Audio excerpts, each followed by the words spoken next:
What if the most important conversations of your life happened not face-to-face, not over the phone, but slowly, thoughtfully, through letters? Letters that arrive when you least expect them. Letters that reopen old wounds. Letters that tell the truth people are too afraid to say out loud. That's the quiet but powerful world of The Correspondent, a novel that reminds us that words, when written with honesty, can change lives. Section 1. The World of Letters. At its heart, The Correspondent is a story about connection. The novel follows a woman whose life becomes shaped and reshaped by written correspondence. Through letters, emails, and messages exchanged over time, we watch relationships unfold in a way that feels intimate, raw, and deeply human. Think of this book like sitting beside someone who's opening an old box of letters. Each one carries a memory. Each one reveals a truth. And together, they tell a story that's bigger than any single moment. Section 2. A Woman at the Center. Our main character isn't a superhero. She isn't perfect. She's thoughtful, observant, and quietly emotional, the kind of person who listens more than she speaks. She becomes a correspondent not just in the literal sense, but emotionally. She absorbs other people's words, their confessions, their regrets, and their hopes. And in doing so, she's forced to reflect on her own life. Through these exchanges, she begins to confront past relationships, unresolved grief, missed opportunities, and the question we all ask at some point, did I choose the right life? Section 3. Why Letters Matter. In today's world of instant messages and voice notes, this novel slows everything down. Letters in this story are not rushed. They're deliberate. They're careful. And that's the magic. A letter gives a person time to think, and sometimes the courage to say what they've been avoiding for years. In The Correspondent, written words become a safe space where people finally tell the truth.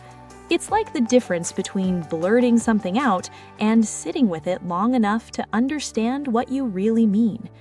Section 4. Love, Loss, and What's Left Unsaid. One of the most powerful elements of this novel is how it handles love and loss. Not dramatic, movie-style love, but the quiet kind. The love that fades without closure. The love that lingers in memory. The love that returns, unexpectedly, disguised as a letter. The book explores how relationships don't always end cleanly. Sometimes they just drift. And years later, a single message can bring everything rushing back. This story understands something very real. Closure isn't always about answers. Sometimes it's about being heard. Section 5. A story about reflection. As the letters stack up, so does the emotional weight. Our narrator begins to see herself reflected in others' words. Their mistakes mirror her own. Their regrets echo hers. And slowly, she realizes that being a correspondent means more than receiving messages. It means choosing how to respond to life itself. This is a book about emotional maturity, self-awareness, and learning when to hold on and when to let go. Section 6. Quiet Growth. There's no loud transformation here, no dramatic reinvention. Instead, The Correspondent offers something more realistic, gentle growth. Change happens in small moments, a letter reread, a truth finally accepted, and a decision made not out of fear, but clarity. By the end, you don't feel like the character became someone new, you feel like she finally became herself. Core message of the book. At its core, The Correspondent teaches us this: words matter, listening matters, and sometimes the bravest thing you can do is respond honestly. It reminds us that communication isn't just about speaking, it's about understanding, timing, and care. So if you enjoy thoughtful, emotional novels that feel like a quiet conversation with a wise friend, The Correspondent might be exactly the book you're looking for.